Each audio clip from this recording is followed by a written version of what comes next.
El deseado de todas las gentes. Capítulo 49. Las fiestas de las cabañas. 3 veces al año, los judíos debían congregarse en Jerusalén con propósitos religiosos. Desde la columna de nube que le envolvía, el invisible conductor de Israel había dado las instrucciones referentes a estas reuniones. Durante el cautiverio, los judíos no pudieron observarlas, pero cuando el pueblo volvió a su patria, reanudó la observancia de estas fiestas recordativas. Dios quería que estos aniversarios llamasen hacia Él la atención del pueblo. Con tan solo pocas excepciones, los sacerdotes y dirigentes de la nación habían perdido de vista este propósito. El que había ordenado estas asambleas nacionales y comprendía su significado, presenciaba su perversión. La fiesta de las cabañas era la reunión final del año. Dios quería que en esta ocasión el pueblo reflexionase en su bondad y misericordia. Todo el país había estado bajo su dirección y recibiendo su bendición. Día y noche su cuidado se había ejercitado de continuo. El sol y la lluvia habían hecho fructificar la tierra. Se había recogido la cosecha de los valles y llanuras de Palestina. Se habían juntado las olivas y guardado el precioso aceite en vasijas. Las palmeras habían dado sus provisiones. Los purpúreos racimos de la vid habían sido hollados en el lagar. La fiesta duraba 7 días y para su celebración los habitantes de Palestina, con muchos de otros países, dejaban sus casas y acudían a Jerusalén. De lejos y de cerca venía la gente, trayendo en las manos una prenda de regocijo, ancianos y jóvenes, ricos y pobres, todos traían algún don como tributo de agradecimiento a aquel que había coronado el año con su bondad y hecho a sus sendas rebosar gordura. Todo lo que podía agradar al ojo y dar expresión al gozo universal era traído de los bosques. La ciudad tenía la apariencia de una hermosa selva. Esta fiesta no solo se celebraba en agradecimiento por la cosecha, sino también en memoria del cuidado protector de Dios sobre Israel en el desierto. A fin de conmemorar su vida en tiendas, los israelitas moraban durante la fiesta en cabañas o tabernáculos de ramas verdes. Los erigían en las calles, en los atrios del templo o en los techos de las casas.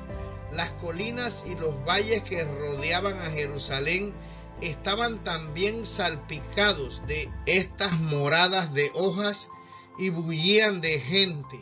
Con cantos sagrados y agradecimiento, los sacerdotes celebraban esta ocasión. Un poco antes de la fiesta venía el día de las expiaciones, en el cual, después de confesar sus pecados, el pueblo era declarado en paz con el cielo. Así quedaba preparado el regocijo de la fiesta. Se elevaba triunfalmente el salmo: alabad a Jehová, porque es bueno, porque para siempre es su misericordia. Mientras que toda clase de música, mezclada con clamores de hosana, acompañaba el canto al unísono.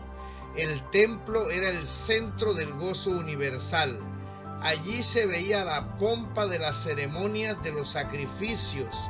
Allí, alineado a ambos lados de las gradas de mármol blanco del edificio sagrado, el coro de levitas dirigía el servicio de canto. La multitud de los adoradores, agitando sus palmas y ramas de mirto, unían su voz al acorde y repetía el coro, y luego la melodía era entonada por voces cercanas y lejanas, hasta que de las colinas circundantes parecían brotar cantos de alabanza. Por la noche el templo y su atrio resplandecían de luz artificial.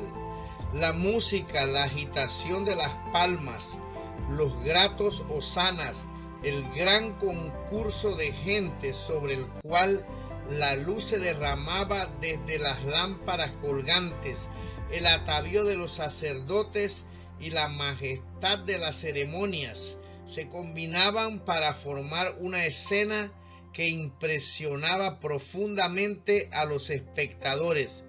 Pero la ceremonia más impresionante de la fiesta, la que causaba el mayor regocijo, era una conmemoración de cierto acontecimiento de la estada en el desierto.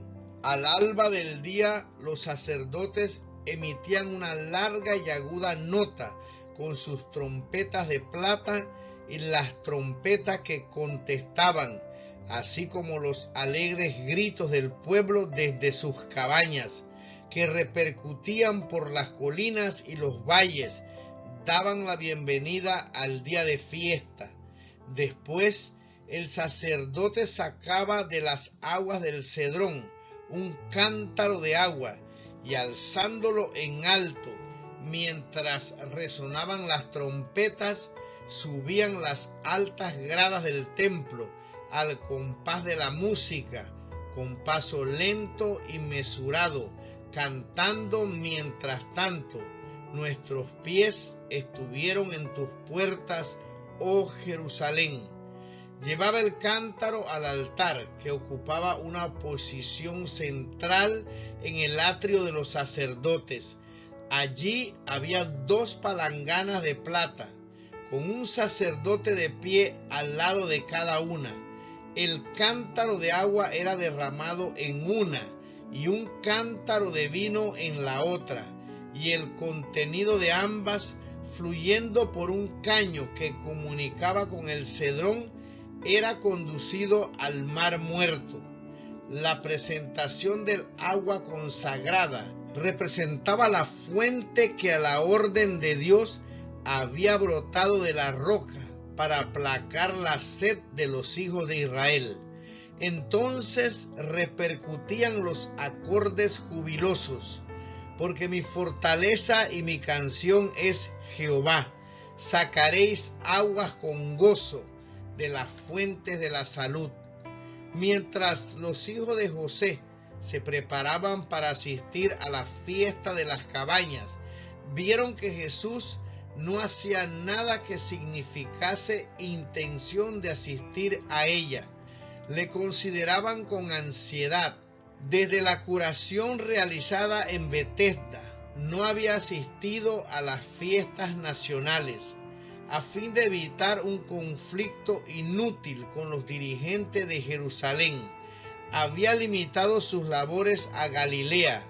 Su aparente indiferencia hacia las grandes asambleas religiosas y la enemistad manifestada hacia él por los sacerdotes y rabinos eran una causa de perplejidad para los que le rodeaban y aún para sus discípulos y su familia. En sus enseñanzas se había espaciado en las bendiciones de la obediencia a la ley de Dios, y sin embargo él mismo parecía indiferente al servicio que había sido establecido divinamente. Su trato con los publicanos y otros de mala fama, su desprecio por las observancias rabínicas y la libertad con que dejaba de lado las exigencias tradicionales acerca del sábado, todo parecía ponerle en antagonismo con las autoridades religiosas y suscitaba muchas preguntas. Sus hermanos pensaban que era un error de su parte enajenarse a los grandes y sabios de la nación, Pensaban que estos hombres debían tener razón y que Jesús estaba haciendo mal al ponerse en antagonismo con ellos, pero habían presenciado su vida sin tacha, y aunque no se contaban entre sus discípulos, habían quedado profundamente impresionados por sus obras. Su popularidad en Galilea halagaba su ambición. Todavía esperaban que daría una prueba de su poder que indujera a los fariseos a ver que él era lo que pretendía ser. Y si fuese el Mesías, el príncipe de Israel, ellos acariciaban este pensamiento con orgullosa satisfacción. Tanta ansiedad sentían acerca de esto, que rogaron a Jesús que fuese a Jerusalén, y dijéronle sus hermanos: pásate de aquí y vete a Judea, para que también tus discípulos vean las obras que haces, que ninguno que procura ser claro hace algo en oculto. Si estas cosas haces, manifiéstate al mundo. Él sí expresaba duda e incredulidad. Le atribuían cobardía y debilidad. Si él sabía que era el Mesías, ¿por qué guardaba esta extraña reserva e inacción? Si poseía realmente tal poder, ¿por qué no iba audazmente a Jerusalén y aseveraba sus derechos? ¿Por qué no cumplía en Jerusalén las obras maravillosas que de él se relataban en Galilea? No te ocultes en provincias aisladas, decían, a realizar tus obras poderosas para beneficio de campesinos y pescadores ignorantes. Preséntate en la capital, conquista el apoyo de los sacerdotes y gobernantes y une la nación para establecer el nuevo reino. Estos hermanos de Jesús razonaban por el mismo motivo egoísta que con tanta frecuencia se encuentra en el corazón de los que aman la ostentación. Ese espíritu era el que gobernaba el mundo. Ellos se ofendían porque, en vez de buscar un trono temporal, Cristo se había declarado el pan de vida. Quedaron muy desilusionados cuando tantos de sus discípulos le abandonaron. Ellos mismos se apartaron de él para escapar a la cruz que representaba el reconocer lo que sus obras revelaban, que era el enviado de Dios. Díceles entonces Jesús: mi tiempo aún no ha venido, mas vuestro tiempo siempre está presto. No puede el mundo aborreceros a vosotros, mas a mí me aborrece, porque yo doy testimonio de él, que sus obras son malas. Vosotros subid a esta fiesta. Yo no subo aún a esta fiesta, porque mi tiempo aún no es cumplido. Y habiéndoles dicho esto, quedóse en Galilea. Sus hermanos le habían hablado en tono de autoridad, prescribiéndole la conducta que debía seguir. Les devolvió su reprensión, clasificándolos no con sus discípulos, abnegados, sino con el mundo. No puede el mundo aborreceros a vosotros, dijo, mas a mí me aborrece, porque yo doy testimonio de él, que sus obras son malas. El mundo no odia a los que le son semejantes en espíritu, los ama como suyos. Para Cristo el mundo no era un lugar de comodidad y engrandecimiento propio. No buscaba una oportunidad para recibir su poder y su gloria. No le ofrecía ningún premio tal. Era el lugar al cual su Padre le había enviado. Había sido dado para la vida del mundo, para realizar el gran plan de redención. Estaba haciendo su obra en favor de la especie caída, pero no había de ser presuntuoso. ni precipitarse al peligro, ni tampoco apresurar una crisis. Cada acontecimiento de su obra tenía su hora señalada. Debía esperar con paciencia. Sabía que iba a ser blanco del odio del mundo. Sabía que su obra le conduciría a la muerte, pero exponerse prematuramente no habría sido obrar según la voluntad de su Padre. Desde Jerusalén, las noticias de los milagros de Cristo se habían difundido donde quiera que estaban dispersos los judíos, y aunque durante muchos meses él había permanecido ausente de las fiestas, el interés en él no había disminuido. Muchos de todas partes del mundo habían venido a la fiesta de las cabañas con la esperanza de verle. Al principio de la fiesta, muchos preguntaron por él.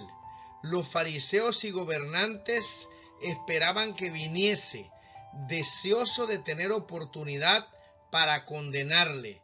Preguntaban ansiosamente, ¿dónde está? Pero nadie lo sabía. En todas las mentes predominaban pensamientos relativos a él. Por temor a los sacerdotes y príncipes, nadie se atrevía a reconocerle como el Mesías, mas por doquiera había discusiones serenas, pero fervorosas acerca de él. Muchos le defendían como enviado de Dios, mientras que otros le denunciaban como engañador del pueblo. Mientras tanto, Jesús había llegado silenciosamente a Jerusalén.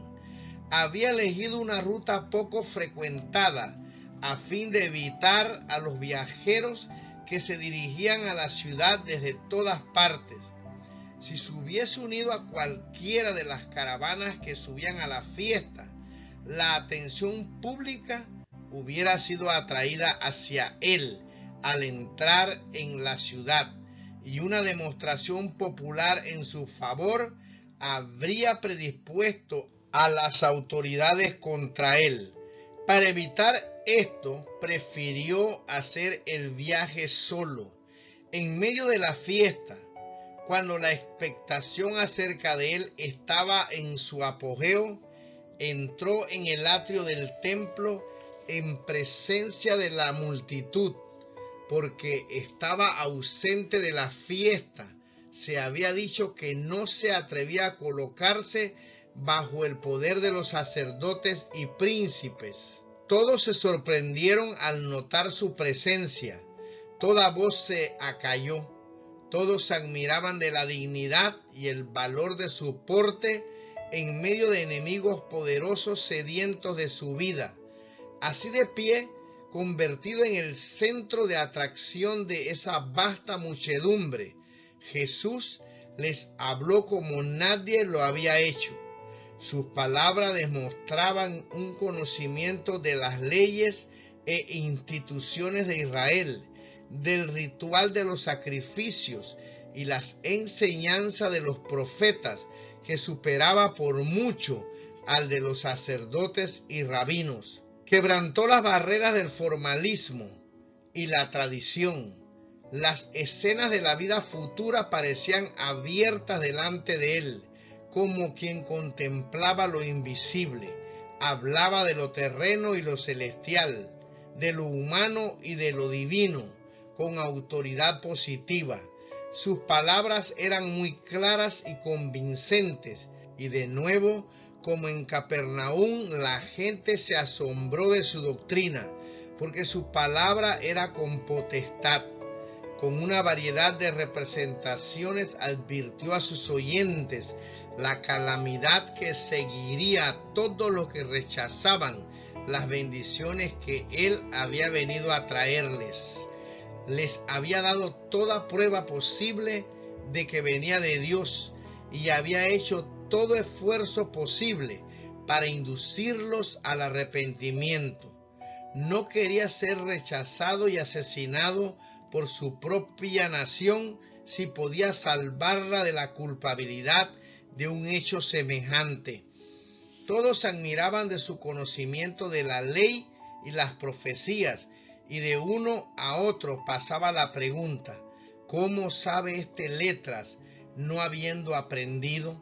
Nadie era considerado apto para ser maestro religioso, a menos que hubiese estudiado en la escuela de los rabinos, y tanto Jesús como Juan el Bautista habían sido representados como ignorantes porque no habían recibido esta preparación.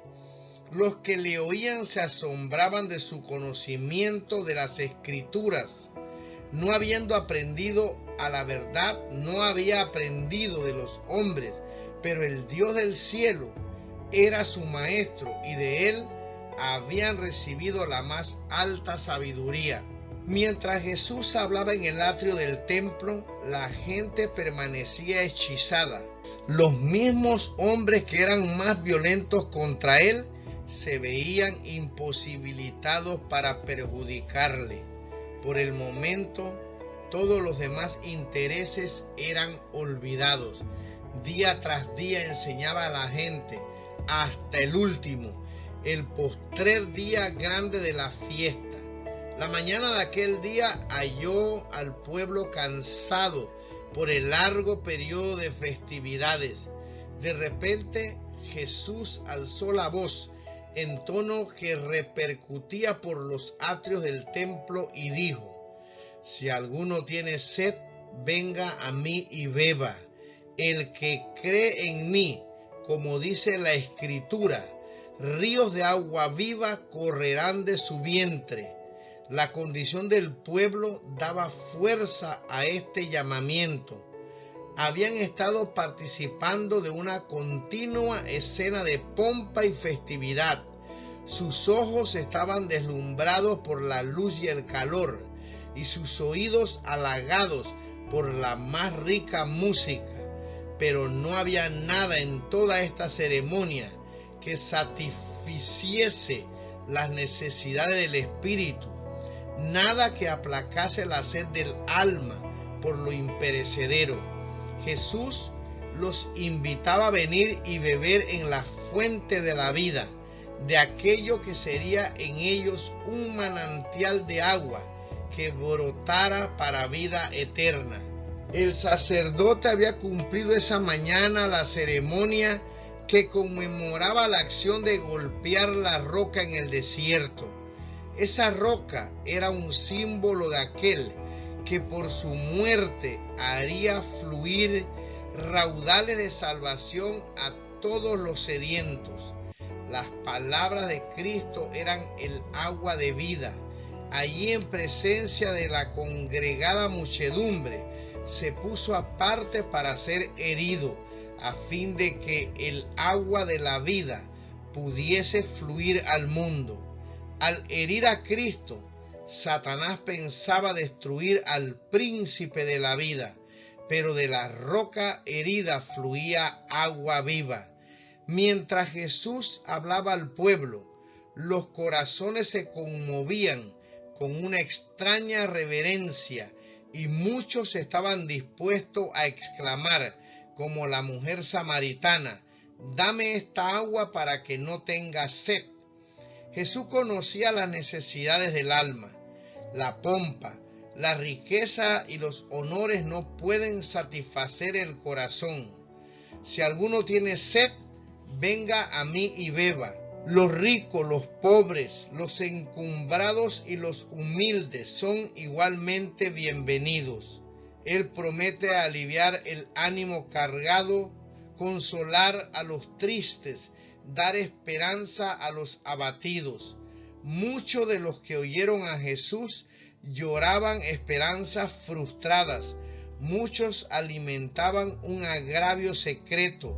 Muchos estaban tratando de satisfacer su inquieto anhelo con las cosas del mundo y la alabanza de los hombres.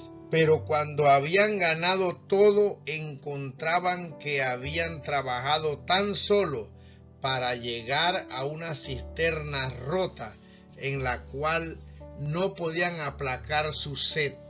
Allí estaban en medio del resplandor de la gozosa escena, descontentos y tristes. Este clamor repentino, si alguno tiene sed, los arrancó de su pesarosa meditación, y mientras escuchaban las palabras que siguieron, su mente se reanimó con una nueva esperanza. El Espíritu Santo presentó delante de ellos el símbolo hasta que vieron en él el inestimable don de la salvación. El clamor que Cristo dirige al alma sedienta sigue repercutiendo y llega a nosotros con más fuerza que aquellos que lo oyeron en el templo en aquel último día de la fiesta. El manantial está abierto para todos. A los cansados y exhaustos se ofrece la refrigerante bebida de la vida eterna.